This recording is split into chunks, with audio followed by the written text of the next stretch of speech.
कार्यक्रम के शुरुआत में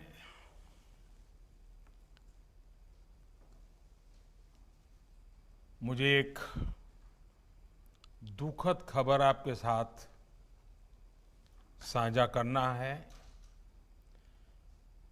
बिहार के दिग्गज नेता श्रीमान रघुवर प्रसाद सिंह वे अब हमारे बीच नहीं रहे हैं।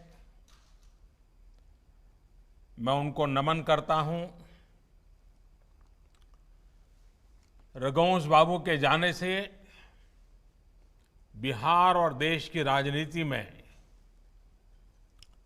शून्य पैदा हुआ। जमीन से जुड़ा व्यक्तित्व, गरीबी को समझने वाला व्यक्तित्व, पूरा जीवन बिहार के संघर्ष में बिताया। जिस विचारधारा में वो पले बढ़े, जीवन भर उसको जीने का उन्होंने प्रयास किया। मैं जब भारतीय जनता पार्टी के संगठन के कार्यकर्ता के रूप में काम करता था, उस काल से मेरा उनका निकट परिचय रहा। अनेक टीवी डिबेट में काफी वाद विवाद संघर्ष करते रहते थे हम लोग। बाद में वो केंद्रीय मंत्रिमंडल में थे यूपीए में। मैं गुजरात के मुख्यमंत्री के नाते भी उनके साथ लगातार संपर्क में रहता था विकास के कामों को लेकर के। और पिछले 3-4 दिन से वे चर्चा में भी थे। उनके स्वास्थ्य लाभ के लिए मैं स्वयं भी चिंता करता था, लगातार जानकारियां लेता रहता था और मुझे लगता था कि बहुत ही जल्द ठीक होकर के वो वापस बिहार की सेवा में लग जाएंगे। लेकिन उनके भीतर एक मंथन भी चल रहा था। जिन आदर्शों को लेकर के चले थे, जिनके साथ चले थे, उनके साथ चलना अब उनके लिए संभव नहीं रहा था और मन पूरी तरह उस जद्दोजहद में था। और 3-4 दिन पहले उन्होंने अपनी भावना को चिट्ठी लिख करके प्रकट भी कर दिया। लेकिन साथ साथ भीतर अपने क्षेत्र के विकास की भी उतनी ही चिंता थी। तो उन्होंने बिहार के मुख्यमंत्री जी को अपनी एक विकास के कामों की सूची भेज दी। बिहार के लोगों की चिंता, बिहार के विकास की चिंता उस चिट्ठी में प्रकट होती है। मैं नीतीश जी से जरूर आग्रह करूंगा कि रघुवंश प्रसाद जी ने अपनी आखिरी चिट्ठी में जो भावनाएं प्रकट की हैं, उसको परिपूर्ण करने के लिए आप और हम मिलकर के पूरा प्रयास करें, क्योंकि पूरी तरह विकास की ही बातें उन्होंने लिखी थी। उसको जरूर करें। मैं फिर एक बार आज कार्यक्रम के प्रारंभ में ही श्रीमान रघुवर सिंह प्रसाद जी से आदरपूर्वक श्रद्धांजलि देता हूं, उनको नमन करता हूं। बिहार के गवर्नर श्री फागू चौहान जी, बिहार के मुख्यमंत्री श्रीमान नीतीश कुमार जी, केंद्रीय मंत्रिपरिषद में मेरे सहयोगी श्रीमान धर्मेंद्र प्रधान जी, रविशंकर प्रसाद जी, गिरिराज सिंह जी, आर.के. सिंह जी, अश्विनी कुमार चौबे जी, नित्यानंद राय जी, बिहार के डिप्टी सीएम भाई सुशील जी, अन्य सांसद और विधायकगण और तकनीक के माध्यम से जुड़े हुए मेरे प्यारे भाई और बहनों, अपने सबके प्रणाम करे छिए। आज के ये आयोजन शहीद और शूरवीर के धरती बांका में हो रहल छे, जे योजना के लोकार्पण आज होलो छे ओकरो लाभ बिहार के संगे संगे पूर्वी भारत के बड़ा हिस्सा के भी मिलते। आज 900 करोड़ रुपया से बेसी के जो लोकार्पण और शिलान्यास कैलो गेल छे ओकरा में एलपीजी पाइपलाइन छे, दूटा बड़ा बॉटलिंग प्लांट भी छे। ये सब सुविधा ले ली विकास के ये सब प्रोजेक्ट्स खातिर बिहारवासी लोगन के बहुत बहुत बधाई है। साथियों, कुछ वर्ष पहले जब बिहार के लिए विशेष पैकेज की घोषणा की गई थी तो उसमें बहुत फोकस राज्य के इंफ्रास्ट्रक्चर पर था। मुझे खुशी है कि इसी से जुड़े एक महत्वपूर्ण गैस पाइपलाइन प्रोजेक्ट के दुर्गापुर बांका सेक्शन लोकार्पण का मुझे सौभाग्य मिला है। 1.5 साल पहले इस प्रोजेक्ट का शिलान्यास करने का भी अवसर मुझे भी मिला था। इस सेक्शन की लंबाई करीब करीब 200 किलोमीटर है। मुझे बताया गया है कि इस रूट पर पाइपलाइन बिछाकर काम पूरा करना बहुत ही चुनौतीपूर्ण था। जिस रास्ते में 10 के करीब बड़ी नदियां हो, कई किलोमीटर के घने जंगल और चट्टानी रास्ते हो, वहां काम करना इतना आसान भी नहीं होता। नई इंजीनियरिंग तकनीक, राज्य सरकार के सक्रिय सहयोग, हमारे इंजीनियरों, श्रमिक साथियों के कठिन श्रम के कारण ये प्रोजेक्ट समय पर पूरा हो पाया है। इसके लिए मैं इस प्रोजेक्ट से जुड़े सभी साथियों को बहुत बहुत बधाई देता हूं। साथियों, बिहार के लिए जो प्रधानमंत्री पैकेज दिया गया था उसमें पेट्रोलियम और गैस से जुड़े 10 बड़े प्रोजेक्ट थे। इन प्रोजेक्ट्स पर करीब करीब 21,000 करोड़ रुपए खर्च किए जाने थे। आज ये 7वां प्रोजेक्ट है जिसमें काम पूरा हो चुका है, जिसे बिहार के लोगों को समर्पित किया जा चुका है। इससे पहले पटना एलपीजी प्लांट के विस्तार और स्टोरेज कैपेसिटी बढ़ाने का काम हो, पूर्णिया के एलपीजी प्लांट का विस्तार हो, मुजफ्फरपुर में नया एलपीजी प्लांट हो, ये सारे प्रोजेक्ट पहले ही पूरे किए जा चुके हैं। जगदीशपुर हल्दिया पाइपलाइन प्रोजेक्ट का जो हिस्सा बिहार से गुजरता है उस पर भी काम पिछले साल मार्च में ही समाप्त कर लिया गया है।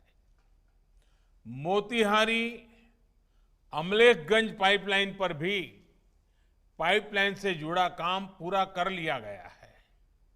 अब देश और बिहार उस दौर से बाहर निकल रहा है जिसमें एक पीढ़ी काम शुरू होते देखती थी और दूसरी पीढ़ी उसे पूरा होते हुए। नए भारत, नए बिहार की इसी पहचान, इसी कार्य संस्कृति को हमें और मजबूत करना है। और निश्चित तौर पर इसमें नीतीश जी की भी बहुत बड़ी भूमिका है। मुझे विश्वास है कि ऐसे ही निरंतर काम करके हम बिहार और पूर्वी भारत के विकास पथ पर ले जा सकते हैं। साथियों, हमारे शास्त्रों में कहा गया है, सामर्थ्यम मूलम स्वातंत्रम, श्रम मूलम वैभवम। यानी सामर्थ्य स्वतंत्रता का स्रोत है और श्रम शक्ति किसी भी राष्ट्र की प्रगति का आधार होती है। बिहार सहित पूर्वी भारत में ना तो सामर्थ्य की कमी है और ना ही प्रकृति ने यहां संसाधनों की कमी रखी है। बावजूद इसके बिहार और पूर्वी भारत विकास के मामले में दशकों तक पीछे ही रह गए। इसकी बहुत सारी वजह राजनीतिक थी, आर्थिक थी, प्राथमिकताओं की थी। इन स्थितियों की वजह से पूर्वी भारत या बिहार के इंफ्रास्ट्रक्चर प्रोजेक्ट हमेशा अंतहीन देरी का शिकार रहे। एक समय था जब road connectivity, rail connectivity, air connectivity, internet connectivity, ये सब प्राथमिकताओं में थे ही नहीं।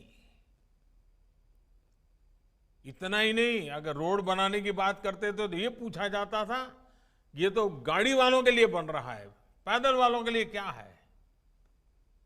यानी सोच में ही गड़बड़ थी।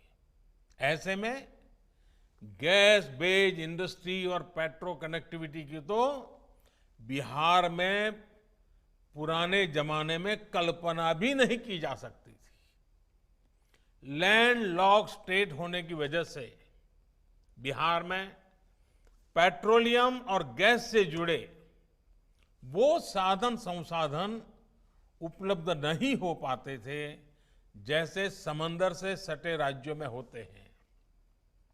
इसलिए बिहार में गैस आधारित उद्योगों का विकास एक बड़ी चुनौती थी। साथियों, गैस बेस्ड इंडस्ट्री और पेट्रो कनेक्टिविटी, ये सुनने में बड़े टेक्निकल से टर्म लगते हैं, लेकिन इनका सीधा असर लोगों के जीवन पर पड़ता है, जीवन स्तर पर पड़ता है। गैस बेस्ड इंडस्ट्री और पेट्रो कनेक्टिविटी रोजगार के भी लाखों नए अवसर बनाती है। आज जब देश के अनेकों शहरों में सीएनजी पहुंच रही है, पीएनजी पहुंच रही है, तो बिहार के लोगों को, पूर्वी भारत के लोगों को भी ये सुविधाएं उतनी ही आसानी से मिलनी चाहिए। इसी संकल्प के साथ हम आगे बढ़े। प्रधानमंत्री ऊर्जा गंगा योजना के तहत पूर्वी भारत को पूर्वी समुद्री तट के पारादीप और पश्चिमी समुद्री तट से के कांडला से जोड़ने का भागीरथ प्रयास शुरू हुआ। करीब 3000 किलोमीटर लंबी पाइपलाइन से 7 राज्यों को जोड़ा जा रहा है, जिसमें बिहार का भी प्रमुख स्थान है।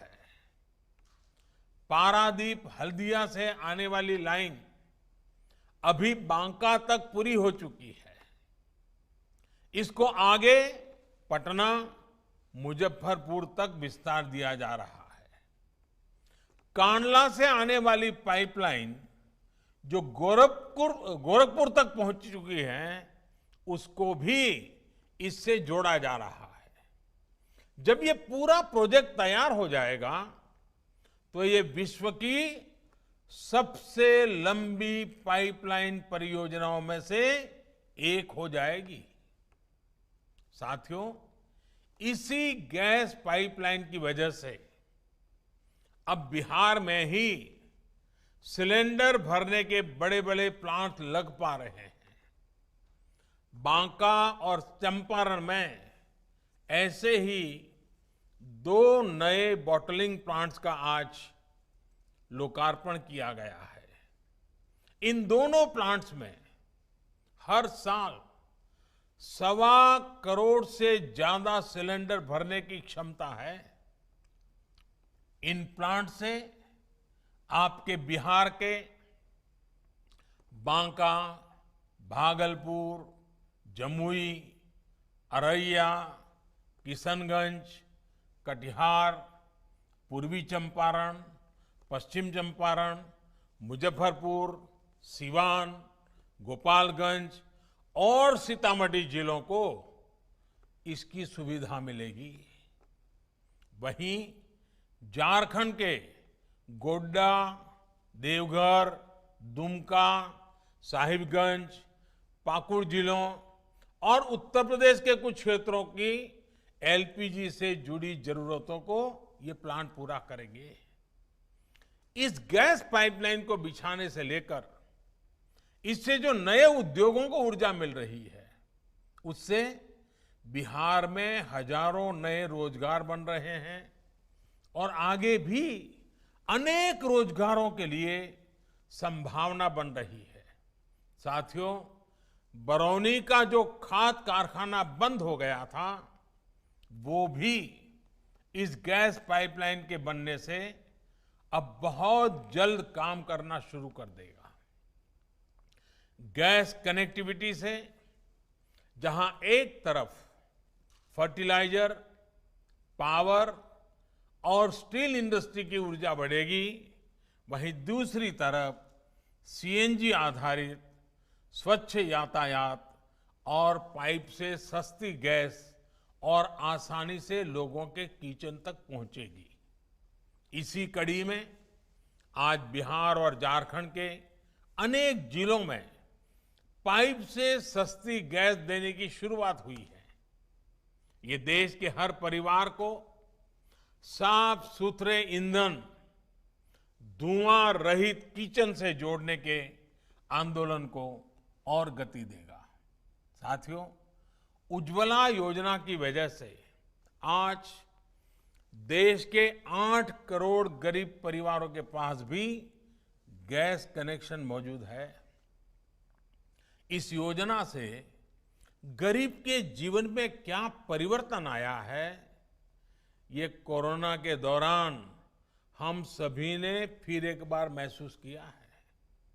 अब कल्पना कीजिए, जब घर में रहना जरूरी था, तब अगर इन 8 करोड़ परिवारों के साथियों को, हमारी बहनों को लकड़ी या दूसरा ईंधन जुटाने के लिए घर से बाहर निकलना पड़ता, तो क्या स्थिति होती। साथियों, कोरोना के इस दौर में उज्ज्वला योजना की लाभार्थी बहनों को करोड़ों सिलेंडर मुफ्त में दिए गए हैं। इसका लाभ बिहार की भी लाखों बहनों को हुआ है, लाखों गरीब परिवारों को हुआ है। मैं पेट्रोलियम और गैस से जुड़े विभाग और कंपनियों के साथ साथ डिलीवरी से जुड़े उन लाखों साथियों को भी, उनको कोरोना वॉरियर्स की प्रशंसा करता हूं। ये वो साथी हैं जिन्होंने इस संकट के दौरान भी लोगों के घरों में गैस की कमी नहीं होने दी और आज भी संक्रमण के खतरों के बावजूद सिलेंडर की सप्लाई को बनाए हुए है। साथियों, एक समय था जब पूरे देश में और बिहार में एलपीजी गैस कनेक्शन होना मतलब कि बड़े संपन्न लोग हैं, ये इसकी निशानी होता था। ये माना जाता था कि भाई गैस कनेक्शन है, मतलब आप बड़े लोग हैं।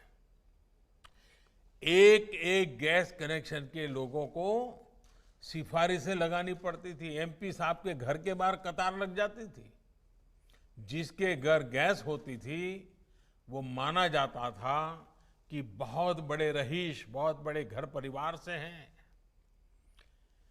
जो समाज में हाशिए पर थे, पीड़ित थे, वंचित थे, पिछड़े थे, अति पिछड़े थे, उन्हें कोई पूछता ही नहीं था। उनके दुख, उनकी तकलीफों को देखकर भी नजरअंदाज कर दिया जाता था। लेकिन बिहार में अब ये अवधारणा बदल चुकी है।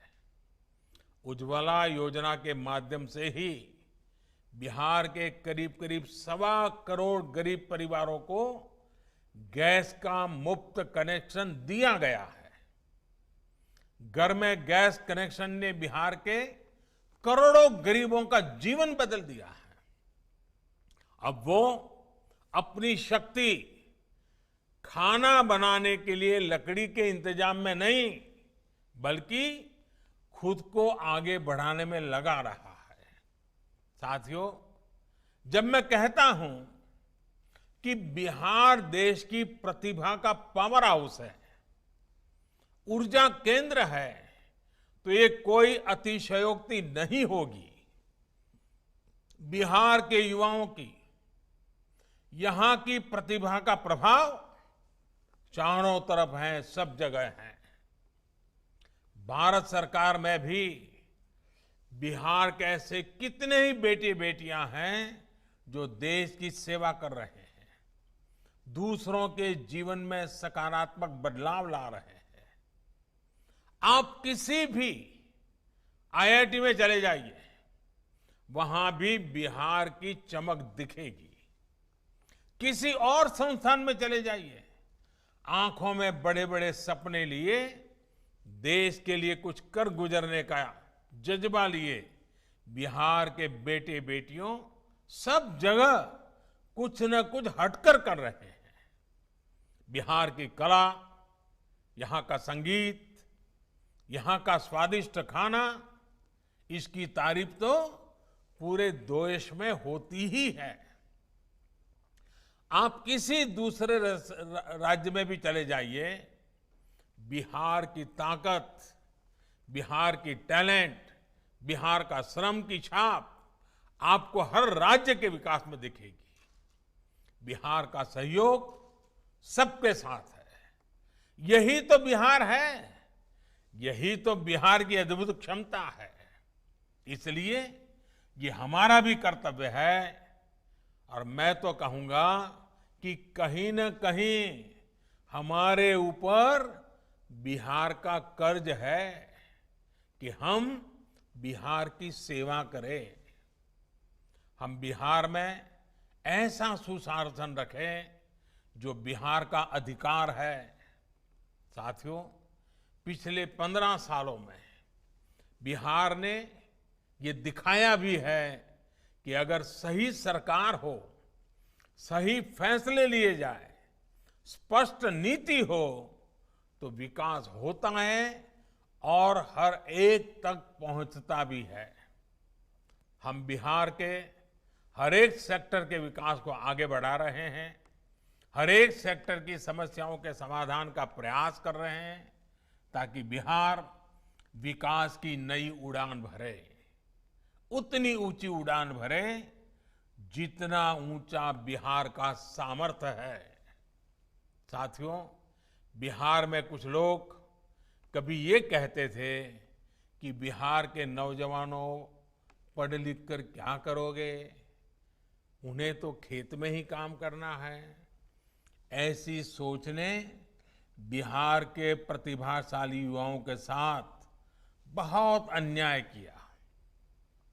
इसी सोच की वजह से बिहार में बड़े शिक्षण संस्थानों को खोलने के लिए ज्यादा काम ही नहीं किया गया था। नतीजा ये हुआ कि बिहार के नौजवान बाहर जाकर पढ़ाई करने के लिए, नौकरी करने के लिए मजबूर हो गए। साथियों, खेत में काम करना, खेती किसानी बहुत परिश्रम और गौरव का काम है, लेकिन युवाओं को दूसरे मौके न देना, न ऐसी व्यवस्थाएं बनाना, ये भी तो सही नहीं था।